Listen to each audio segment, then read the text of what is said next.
Long before I ever properly played Dungeons & Dragons, I played Hero Quest. This was the tail end of the 80s and the beginning of the 90s, and at the time, this dungeon crawling board game was the coolest thing I'd ever played on the tabletop. The artwork hit a wonderful mix of swords and sorcery crossed with high fantasy. The game pieces and the reusable dungeon board were inspiring, and running the game as narrator, referee, and Zargon the evil wizard gave me my first taste of being a game master and game designer. I played it with my brothers and my friends, but no matter the group, we never quite completed the entire campaign. It just always ended up getting stale. Even with the discovery of new treasures and the bit of storyline threading the dungeon crawls together, it always became monotonous. It inevitably felt dry, one-dimensional. What was it exactly? It was missing something. Hello everyone, hope you're doing well. We're talking about NPCs here today, non-player characters. Do you think they're important? Well, if there's one thing that I've learned across a bajillion hours of running RPGs and creating adventures, it is that NPCs are extremely important. As in, they make a huge difference. I'm going to give you all some insights into all of this and talk about why NPCs are so crucial if you want your campaigns to be great. I'm also going to show a couple techniques that are really good for creating and running your NPCs. These techniques are nice because you can really do as little or as much with them as you like. And I think I'll also show a couple NPCs that I've created for my upcoming 5e book, Monstrous Heroes. They're going to be a good showcase of applying one of these techniques and give you some good examples of how I go about creating NPCs. And if you appreciate this kind of thing, make sure that you give this video a like and subscribe if you're not already subscribed. That kind of support really does make a difference in this crazy world of algorithm land. I sampled a number of tabletop RPGs in the 90s: Warhammer Fantasy Roleplay, Vampire the Masquerade, Werewolf the Apocalypse, Earth Dawn, and even my own rudimentary RPG, Weapons Cyborg. Me and my friends were teens. None of us knew how to actually run such games. The internet really was just much simpler and more sparse in those days, so that wasn't really any help. Our campaigns were all as janky and disorganized and short-lived as you would imagine. In 2003, I made a heavily modified version of Hero Quest that I dubbed Legendscape. It had just more of everything, more classes, more spells, more items, and there was also XP and you gained levels, so really the math behind the whole thing was redone and a bit more complex. And it was an actual campaign. It had more of a storyline, it had different adventure locations that the characters would go to, and it had NPCs. Albeit to a kind of a limited extent that the characters would interact with between the different dungeon delves, the different adventure excursions. I ran the game for my friends and my girlfriend at the time, and from the very first session, we were hooked. This is it. This was a more complete experience. Then about a year later in 2004, I was at the bookstore looking through Dungeons & Dragons books. I was marveling at the artwork and wondering what these rules all meant, and a guy there struck up a conversation with me and explained that he was an experienced dungeon master, and he invited me to come over and check out the actual game, to play properly. He took the time to actually explain the rules and to create a character with me step by step. I showed up for the first session. There were a couple other players and the DM, of course. Things kicked off with a battle against kobolds in the forest. The game rules were really cool. The mechanics were great. They were a little bit more in-depth than what I was used to, and I loved that.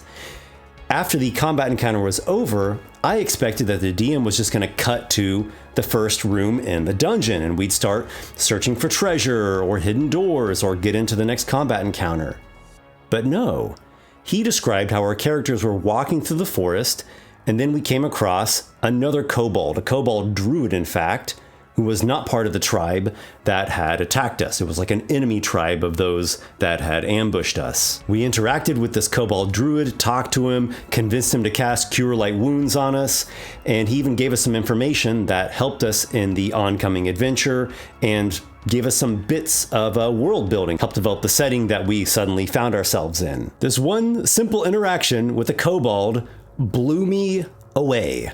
For all that I had been a gamer and even a storyteller and a writer for all those years, for some reason I'd never really gotten into the NPCs, into the dialogue.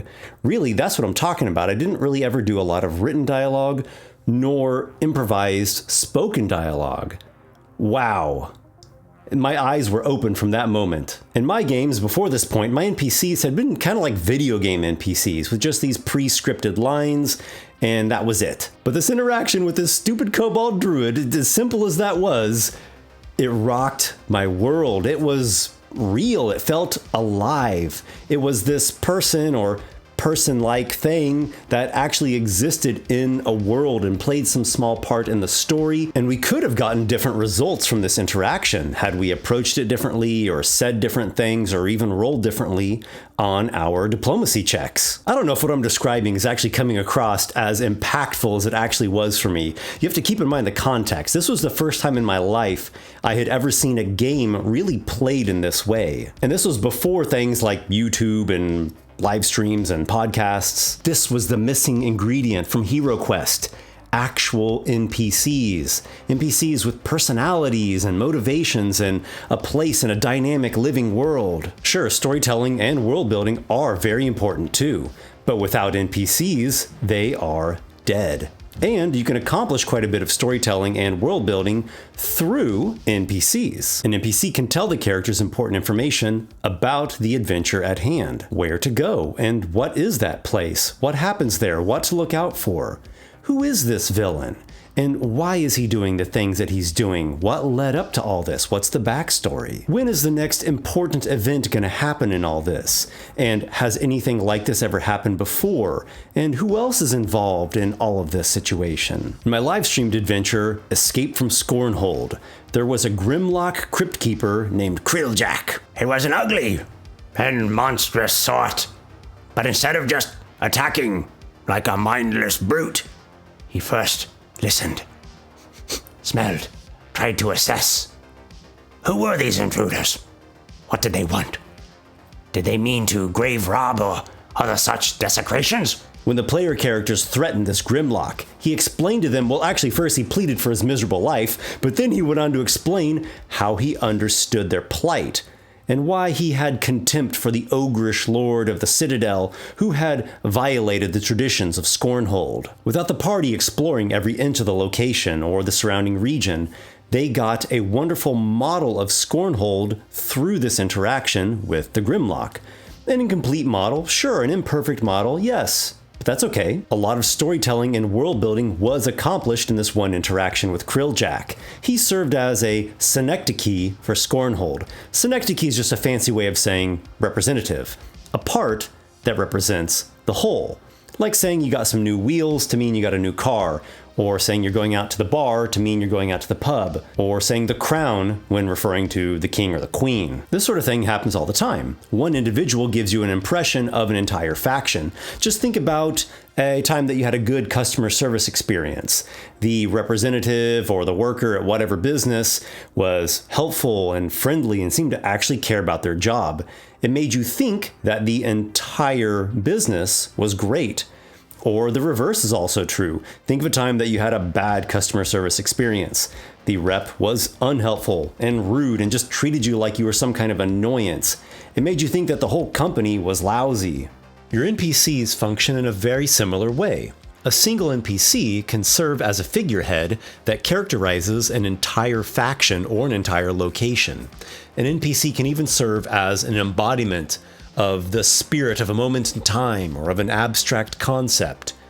The dwarf who speaks broken common and has that down-to-earth, gruff body, blue-collar demeanor, he is his whole dwarf clan, at least until the characters go and meet more dwarves of the clan who are substantially different. The elf who knows which plants are edible and which ones are poisonous, who can find secluded trails and beautiful glens. She is the forest. She is the window through which the players see the forest. She is the paintbrush that illustrates the forest. The old tinker in his cluttered workshop, reminiscing of the things he did when he was younger. He captures the essence of that place and time that he was a part of. The orc with the blood-stained teeth and battle-scarred skin, who screams as he hurtles towards the party, great axe in hand. He is rage. He is hatred. The more your NPCs come to life, the more your world and your stories come to life. The more alive and expressive and interactive your NPCs are, the more alive your adventures are. This is really a key distinction that sets tabletop RPGs apart from video games. A video game is a pre-programmed machine. It just simply carries out the operations it was designed to. Even as AI becomes more dynamic, it's still just mimicking and parroting. It still depends on programming to define what it can do. But a TTRPG with actual people, that is a living experience.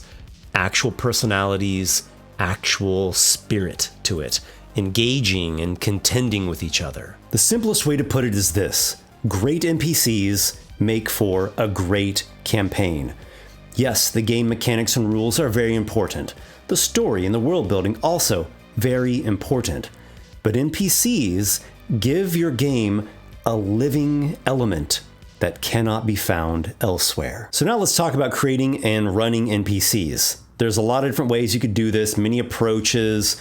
This is a very broad topic, to be honest. There's not one all perfect way that fits the best for every scenario, but here are two different techniques that you can implement very readily. They're good generalized technique. This is a good general way to get sort of an all-around effective, practical to use, interesting NPC. The first technique is the Barebones approach. It's really simple. All you do is just write a line that has the key details, the main descriptors of the NPC. We're just looking for the keywords here. For example, Linnell, chaotic good, female elf, jeweler, onion breath, neutral male halfling, street urchin, crackling voice, breath smells of onions or whatever dirt cheap food, Raldu Shri, neutral male human, beast trainer, foreign ancestry, speaks with a different accent, Telemyra the bleak, neutral evil female dark elf necromancer. The Arachneer consult with her regarding fungus cultivation. This is the format I prefer. Name in bold and in a parenthesis.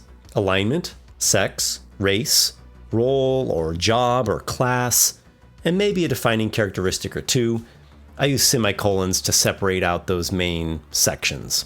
With this very basic info, you already have a rough idea of who these NPCs are and how to roleplay them. Linnell, chaotic good, female elf, jeweler.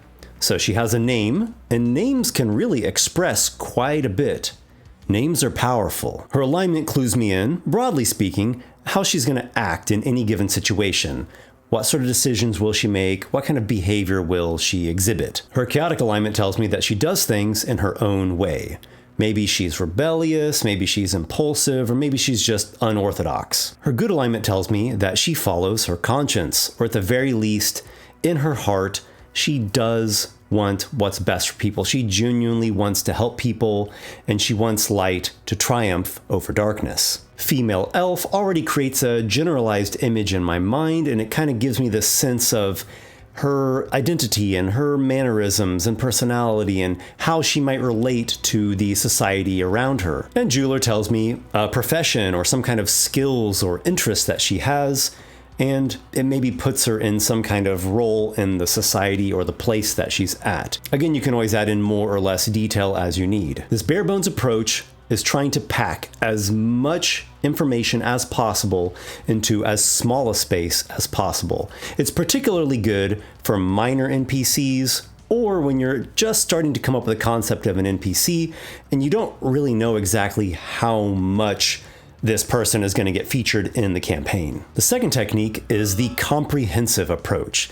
This one expands upon the bare bones approach in that there's a section of it that is this practical, condensed reference point. But then there are other sections that expand quite a bit. They expand as much as you want, where you actually have written paragraphs, maybe even a stat block. This comprehensive approach really is good for important NPCs.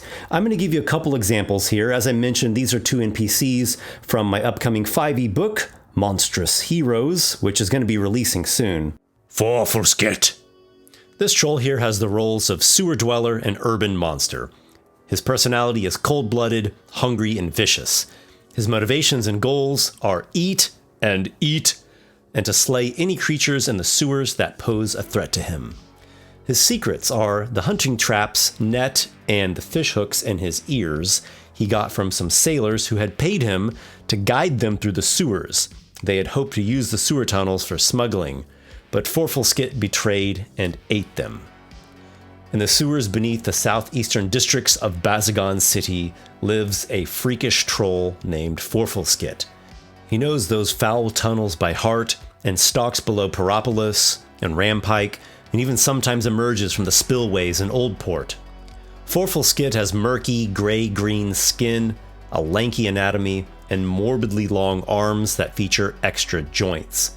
He can contort himself to squeeze through tight spaces, and he has mutated such that he possesses amphibious traits.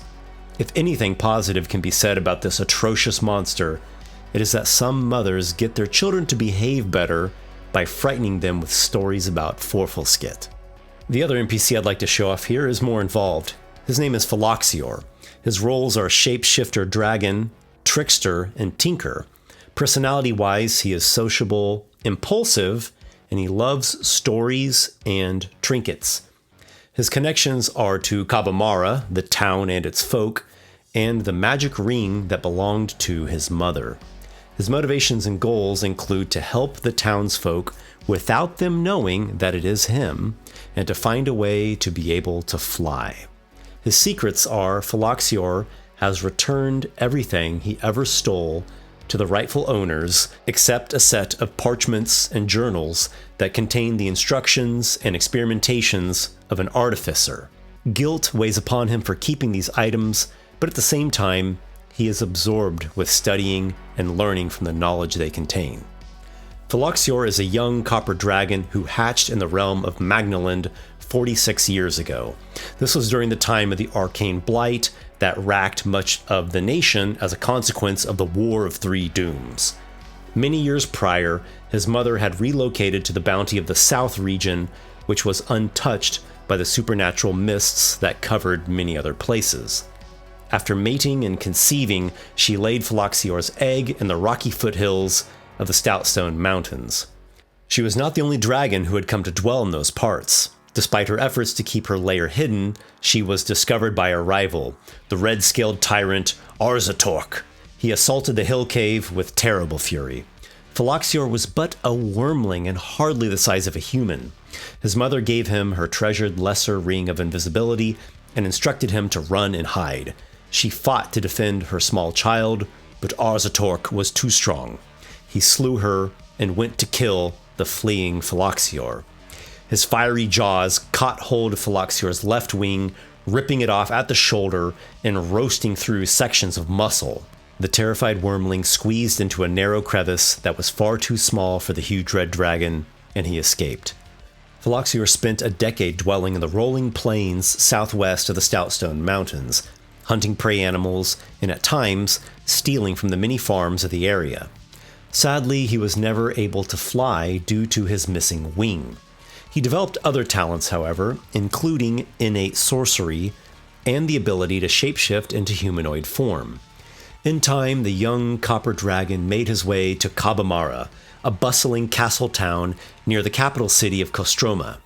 Its population had swelled from all the refugees that came from the neighboring regions afflicted by the arcane blight, and Feloxior delighted in the notion of using his humanoid forms to interact with the townspeople. He could be anyone. He could prank anyone. He could get away with thieving. The thrills were endless. A greater purpose. After years living as a ne'er-do-well, Feloxior had a change of heart. He had finally mastered the ability to activate his mother's ring, and upon turning himself invisible, a memory came to him, an image of his mother desperately fighting against Arzatork and giving her life so that her young child would have a chance to survive. From that moment on, Feloxior used his powers for nobler purposes.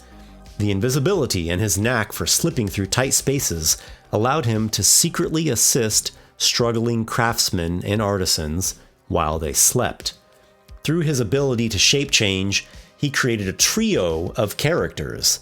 A young street urchin, Felix. A handsome merchant, Petros Wartarev. And a kindly beggar, Old Copperpot. He reveals his true identity to no one.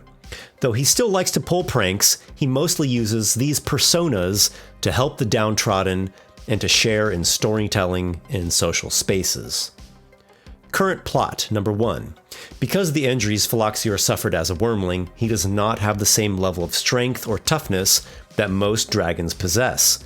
His sharp mind makes up for this, and his pursuits of tinkercraft and artifice have developed to the point that he can repair and engineer a variety of equipment, even some that is magical. Typically, he uses this ability to help others or to offer them generous prices on otherwise expensive items. Though in his heart, Feloxior longs to devise something that would allow him to fly. Flight is in his nature, after all. Whether it be a contraption or some manner of spellcraft, he yearns for some way to soar through the sky. Current plot number 2. Just outside of Kabamara, in the rocky tract before the cliffs of Sevalad Bay, there is a well. It is nothing more than a simple shaft hewn into the hard ground, with very little water at the bottom. From time to time, folk come here to make wishes. Legend holds that if you drop a copper piece down the well and speak your wish, it will come true. In fact, there are a number of people who swear their wishes came true after doing just this. The truth is that Feloxior's lair is located down the well. The shaft connects to a cave, which has other tunnels, including one that exits out of a crack in the cliff wall above the bay. If Feloxior is present in his lair and hears someone's clinging coin and spoken wish, he will do what he can to fulfill it, using his invisibility and other talents to make the fulfillment appear miraculous. If ever a band of mighty heroes were to visit his well, Feloxior just might tell them of Arzatork, the great red tyrant, and how justice must be exacted upon this draconic malefactor. Feloxior's hoard comes next. It includes the Lesser Ring of Invisibility that once belonged to his mother, a collection of metal ingots, a collection of books, miscellaneous scrap metal and other spare parts, coins and other lesser gemstones, and a set of tinker's tools and a workbench. There's also this italicized flavor text that the GM could read aloud to the players or paraphrase. The dragon is the size of a warhorse and is armored in glinting copper scales. A youthful energy radiates from him, perhaps infectiously so, as long as one is not overwhelmed by it. The most notable thing about the dragon is that he is missing the entirety of his left wing, and the portion of his body where a stump should be is a deformed swath of scars running deep into the tissue. So the template I use with this comprehensive approach to NPCs is name, role, personality, connections, motivations and goals, secrets, then paragraph or paragraphs about the NPC, a current plot, what is the NPC hoping to accomplish currently, some flavor text, a stat block, and an illustration. I don't always use all these sections. Even for all the main NPCs, I often take out a number of these sections. I don't always need a stat block, or maybe I just don't have the time or the space in whatever that I'm working on.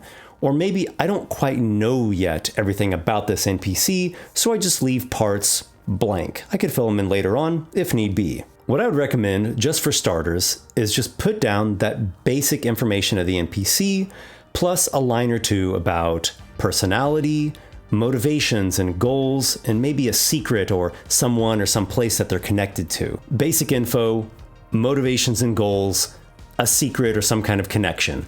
Right there, you already have a really good grasp of who this NPC is. Try doing this with a few different NPCs, and then you will see how much more efficient, how much more effective this is when you go to improvise them, to roleplay these NPCs during social interaction scenes. It's going to come to you so much more easily what they would say, what they would do, because you already are in their heads. You're already in their hearts. You know what they desire and what's driving them and moving them. You know what makes them tick.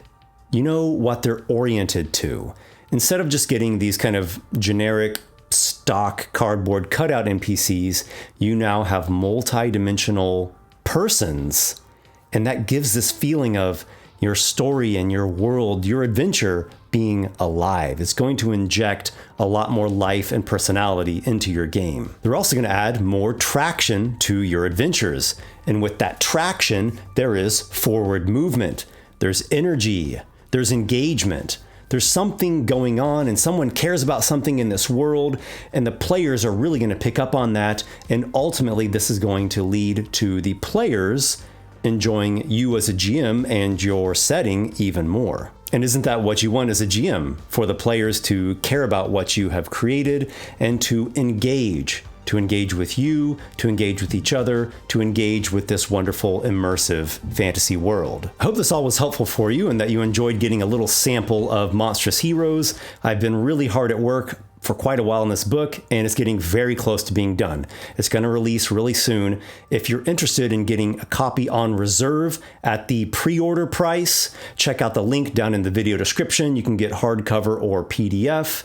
After that, the prices are going to shift up a little bit to like the regular retail price. I also want to say thank you to my supporters over on Patreon, and in particular, Lucas Mesmo, Adam Wood, Nick Thy Pirate King, Jed Primont, Locke, Nicholas A., Technicolor Shale, Robert Brescini, and to all of my patrons.